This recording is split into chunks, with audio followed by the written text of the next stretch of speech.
Hello friends, आपका स्वागत है आपके YouTube चैनल ज्ञान विज्ञान में। मैं हूं विशाल कुमार महतो। आज हम लोग पढ़ेंगे एसिड बेस एंड सॉल्ट। ये हमारे सीरीज का तीसरा पार्ट है और इसमें हम लोग पढ़ेंगे, तीसरा पार्ट में हम लोग पढ़ेंगे कि पीएच का हमारे दैनिक जीवन में इंपॉर्टेंस क्या है, डेली लाइफ में हम लोग का क्या इंपॉर्टेंस है और सॉल्ट के बारे में।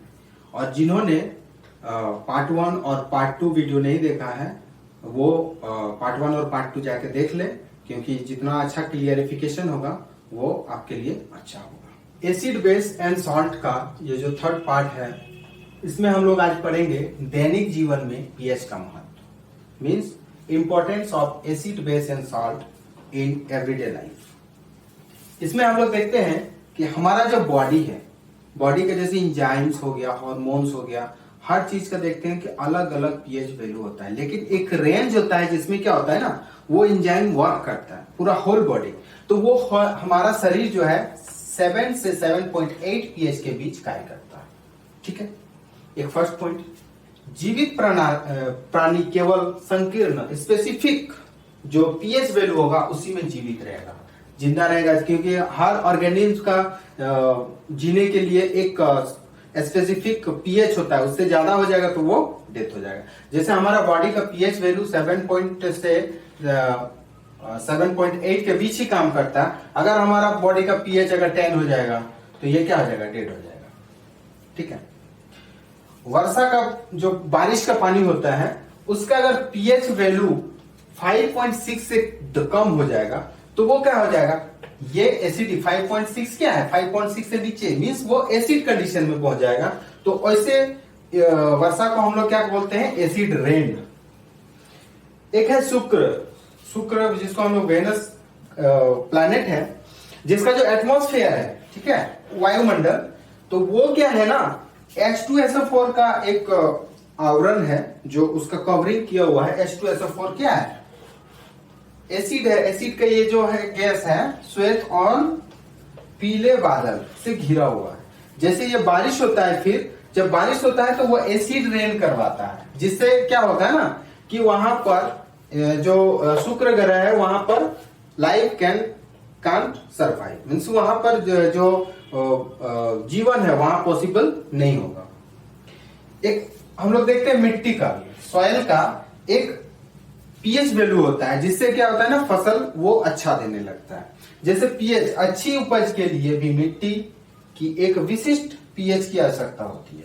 अगर कोई फसल है उसका पीएच वैल्यू मान लीजिए पीएच में 10 पीएच में वो अच्छा उपज देता है या प्रोडक्शन देता है, तो उसका 7 अगर कर दे तो उसका प्रोडक्शन क्या हो जाएगा, कम हो जाएगा, तो यील्ड घट जाएगा।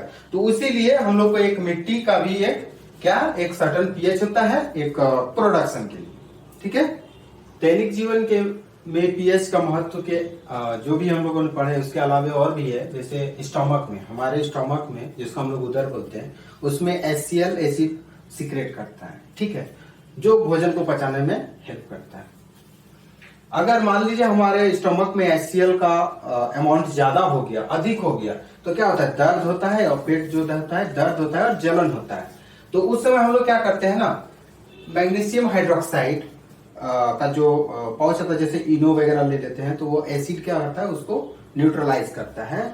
तो मिल्क ऑफ मैग्नीशिया जिसको हम लोग बोलते हैं मैग्नीशियम हाइड्रोक्साइड, ये एक तरह का एंटी एसिड का काम करता है। तो यहाँ भी एक क्वेश्चन पूछा जाता है कि anti acid which one is the anti acid, तो इसमें आपको एग्जांपल में ये दिया होगा तो आपको ये टिक मारना है, या फिर मिल्क ऑफ मैग्नीशिया क्या किसको बोलते हैं तो इसको टिक मारना है। जब देखते हैं कि हम लोग मधुमक्खी अगर डंक मारता है तो उसमें जो होता है वो डंक के साथ वो एक एसिड छोड़ता है, जिससे क्या होता है, स्किन में दर्द और जलन होगा। तो दर्द और जलन होगा क्योंकि वो एसिड हमारे बॉडी में इंजेक्ट कर दिया।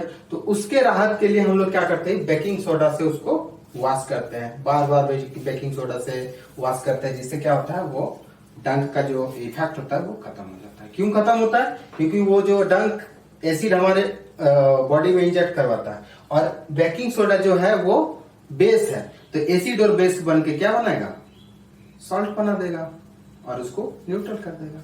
ठीक है, नेचुरल सोर्स से भी रिलेटेड क्या होता है ना कि एसिड बेस और सॉल्ट से क्वेश्चंस आता है कि एक एसिड दे देगा, एसिड का नाम दे देगा और बोलेगा इसका नेचुरल रिसोर्स क्या है, या फिर नेचुरल रिसोर्स का नाम दे देगा इसमें कौन सा एसिड पाया जाता है। तो ये जो एग्जांपल है, तो इसी एग्जांपल से मैक्सिमम क्वेश्चन पूछे जाते हैं कि इसमें कौन सा एसिड पाया जाएगा। तो हम लोग देखते हैं विनेगर, नेचुरल सोर्स, और इधर रह गया एसिड। विनेगर जिसको हम लोग सिरका बोलते हैं, इसमें कौन सा एसिड पाया जाएगा, इसमें जो होता है एसिटिक एसिड पाया जाता है, याद रखना है। ऑरेंज, जो ऑरेंज है उसमें कौन सा होगा, साइट्रिक एसिड। देखिए खट्टा फ्रूट जितना भी रहेगा ना उसमें साइट्रिक एसिड मिलेगा, ठीक है। अभी देखिएगा यहाँ पर लेमन है, ये खट्टा है तो साइट्रिक एसिड, आंवला है तो उसमें भी साइट्रिक एसिड। एक है टर्मिंड, टैमरिंड जो है जिसको हम लोग इमली बोलते हैं, ये टार्टरिक एसिड। ये क्वेश्चन काफी बार क्वेश्चन पूछा गया है कि टैमरिंड में जो है कौन सा एसिड पाया जाता है। टमाटो में ऑक्जेलिक एसिड पाया जाएगा, और सोर मिल्क जिसको हम लोग कर्ड बोलते हैं उसमें लैक्टिक एसिड पाया जाएगा। ये तो बहुत कॉमन चीज है। एक लेमन का बता दिए साइट्रिक एसिड, एक जो डंक होता है, चींटी का जो डंक होता है उसमें कौन सा एसिड इंजेक्ट करता है हमारे बॉडी में जिससे हमें पेन होता है या खुजलाहट या दर्द होता है, उसमें होता है मिथेनोइक एसिड। इसको एक्चुअली बोला जाता है फॉर्मिक एसिड भी बोलते हैं। तो ये भी याद रखना है, ये मोस्ट आईएमपी है, इसको याद रखना है। एसिड और बेस के बारे में अच्छा से पढ़ने के बाद हम लोग पढ़ेंगे सॉल्ट के बारे में, जिसको हम लोग लवण बोलेंगे। तो इसमें बेसिकली हम लोग क्या देखे थे कि एसिड और बेस मिला के सॉल्ट बनाया और वाटर बनाया। तो यहाँ पर हम लोग कुछ एग्जांपल्स हैं उसको देखते जाएंगे और उसी से क्वेश्चंस आएगा, है ना। तो साधारण नमक जिसको हम कॉमन सॉल्ट बोलते हैं, या फिर NaCl, सोडियम क्लोराइड, ये बेसिकली बनता कैसे है। HCl और NaOH का जो सॉल्यूशन होता है उसको रिएक्शन करवा के क्या बनता है, NaCl। जैसे HCl है प्लस NaOH, तो यहाँ पर देखिएगा Cl Na के साथ इस तरह से बाइंड करेगा, ये Na और Cl, NaCl और प्लस H2, ये प्रोडक्ट बनाया कॉमन सॉल्ट। तो इस कॉमन सॉल्ट से भी अलग अलग तरह के पदार्थ बनाए जाते हैं, जैसे sodium hydroxide NaOH, baking soda sodium hydrogen carbonate NaHCO3, washing soda Na2CO3 10H2O, और विरेचक चूर्ण जिसको हम लोग बोलते हैं ब्लीचिंग पाउडर CaOCl2। तो ये सारा जो है, ये चारों को हम लोग एक एक करके पढ़ेंगे, क्योंकि इससे काफी बार क्वेश्चन पूछे गया है और पूछे जाएंगे। NaCl का से जो फर्स्ट प्रोडक्ट होगा वो होगा सोडियम हाइड्रोक्साइड, जिसको हम लोग NaOH बोलते हैं। तो ये कैसे बनाया जाता है NaCl से। तो एक्चुअली क्या होता है ना, तो उससे पहले हम लोग देखते हैं कि जो NaCl का वाटर सॉल्यूशन होता है, सॉल्यूशन ऑफ NaCl, पानी के साथ जो हम लोग NaCl को घोल देते हैं और जो घोल बनता है उसको हम लोग बोलते हैं ब्राइन। ये बहुत बार क्वेश्चन पूछा गया है, ये मोस्ट आईएमपी। NaCl का जो वाटर सॉल्यूशन होगा उसमें क्या करेंगे, इलेक्ट्रिसिटी हम लोग प्रोवाइड करेंगे, जिससे क्या होगा ना, ये डिकम्पोज होके NaOH बनाती है। जैसे इसका हम देख देते हैं, यहाँ पर है रिएक्शन NaCl प्लस 2H2O। जब ये दोनों रिएक्शन कर रहा है तो NaOH प्लस Cl और H2 गैस बना रहा है। तो ये कहां पर, क्योंकि हम लोगों ने क्या किया, विद्युत प्रवाहित किया, इलेक्ट्रिसिटी इसमें यूज किया। तो ये Cl2 जो है वो एनोड में और H2 जो है वो कैथोड में वो मुक्त होगा, मीन्स वहां जमा होगा।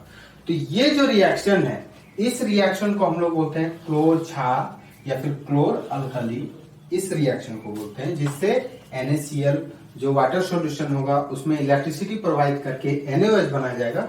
उस तरह के जो रिएक्शन होगा उसको बोलते हैं क्लोर क्षार, ठीक है।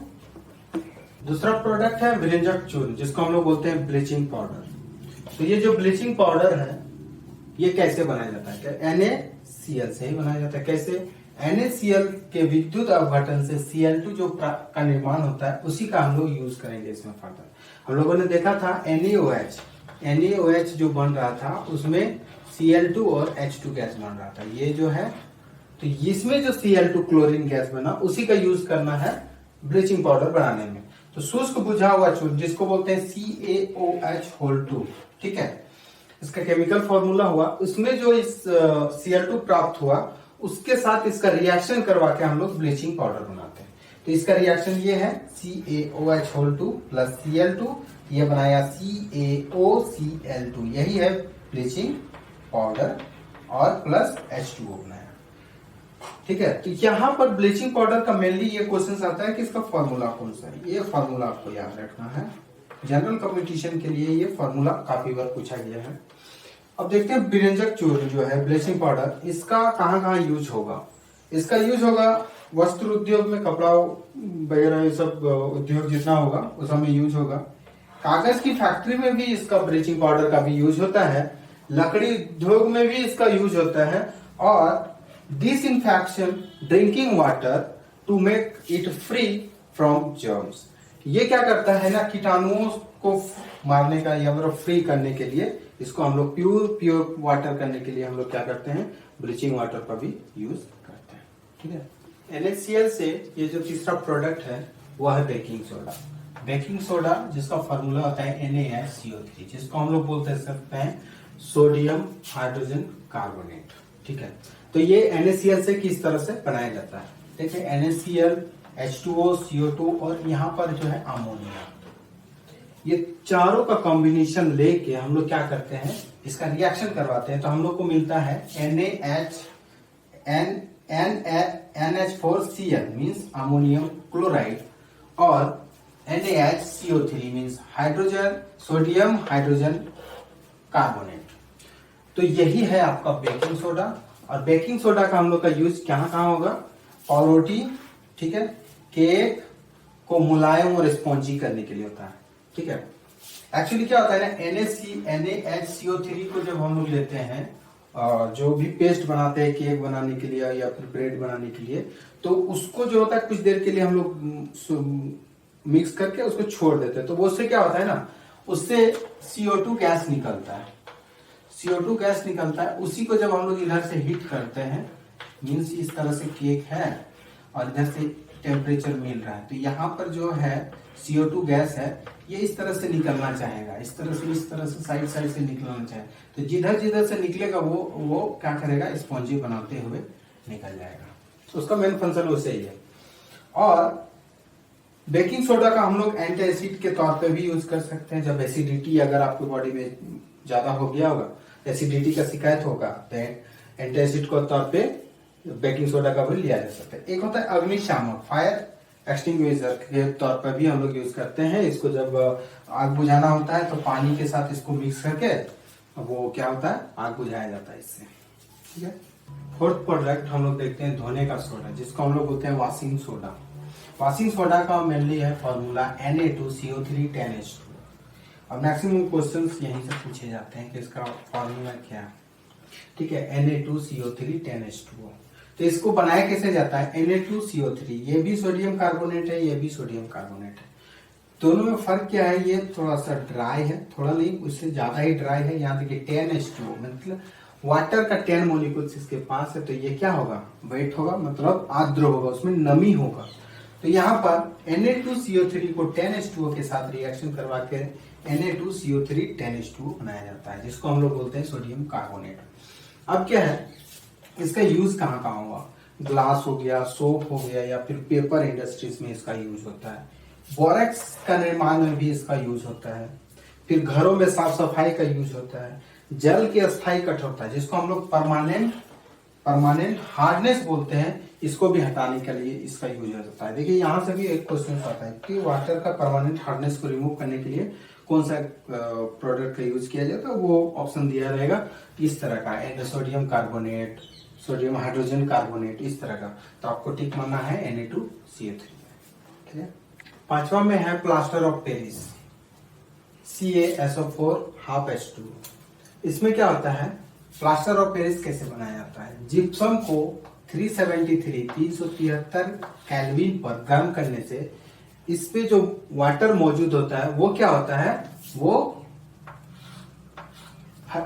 वाष्प बन के उड़ जाता है और वो calcium sulphate anhydride CaSO4 ½ H2O बनाता है। एक्चुअली ये कौन, जिप्सम। अब जिप्सम का फॉर्मूला यहाँ पर जब देख सकते हैं CaSO4 जो है ये जिप्सम है। तो यहाँ पर वाटर का जो मोलिकुल्स है वो इवापोरेट हो जाता है, पूरा नहीं होता है, वो इवापोरेट हो जाता है और बनाता है CaSO4 हाफ H2O। कितना क्या तैयार किया है, कितना वाटर किया, half and 1 and half. Okay, तो इन दोनों को देखिए, फॉर्मूला को देखिए, उससे पता चलेगा। तो यहाँ पर जो प्लास्टर ऑफ पेरिस है इसका यूज कहाँ कहाँ होता है। डॉक्टर लोग जो होता है हड्डियों को सही जगह स्थिर रखने के लिए उसका यूज करते हैं। ठीक है, ये पता है, जो हाथ किसी का टूट जाता है तो वो जो बंधा हुआ रहता है सॉलिड पोर्शन, वो प्लास्टर ऑफ पेरिस आएगा। यह एक सफेद चूर्ण है जो जल मिलाने से यह पुनः जिप्सम बनकर कठोर पदार्थ बन जाता है। यहाँ पर देखिए, ये जो आपका क्या है, ये प्लास्टर ऑफ पेरिस है। प्लास्टर ऑफ पेरिस में फिर से वाटर मिला देंगे तो ये क्या बना देगा, जिप्सम बना देगा। ये लाइन इसके लिए था। तो देखिए दोनों मिला के यहाँ पर क्या बना रहा है, ये जिप्सम बना रहा है। तो यहाँ पर मेन क्वेश्चन पूछा जाता है कि प्लास्टर ऑफ पेरिस का फॉर्मूला, जिप्सम का फॉर्मूला, ये दोनों चीज याद रखना बहुत जरूरी है। जिप्सम में देखिएगा हमारा वाटर मोलिकुल्स ज्यादा है, यहाँ पर वाटर मोलिकुल्स कम है। बस यही दो चीज मैक्सिमम याद रखना है और इसका नाम याद रखना है क्या है। तो ये था हम लोग का जो एसिड बेस एंड सॉल्ट का टॉपिक था, ये यहीं पर खत्म होता है। आप बताइए, तीनों वीडियो देखिए और बताइए आपको हमारी क्लासेस कैसे लगी। लाइक शेयर और कमेंट जरूर कीजिए, और जिन्होंने सब्सक्राइब नहीं किया वो सब्सक्राइब कीजिए।